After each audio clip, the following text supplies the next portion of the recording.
فرمایا اگر ہجرت تقدیر کا معاملہ نہ ہوتا، فرمایا میں انصار کا ایک فرد ہوتا. پھر فرمایا انصار جس گھاٹی میں تم چلو گے اس گھاٹی میں ہم چلیں گے.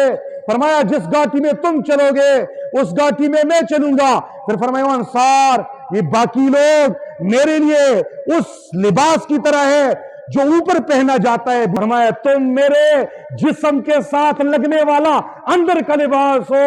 پھر فرمایا میرے انصار کیا تم اس پہ خوش نہیں ہو کہ لوگ گھروں کی طرف لوٹیں گے، بکریوں کا ریوڑ لے کے جائیں گے، اونٹوں کا ریوڑ لے کے جائیں گے، درہم و دینار لے کے جائیں گے، دنیا لے کر جائیں گے، اور تم اللہ کا رسول اپنے گھروں میں لے کر جائیں گے.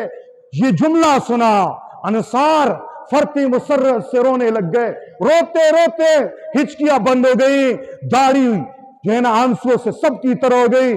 سب کہنے لگے اللہ کے نبی ہم آپ کے فیصلے پر راضی ہیں.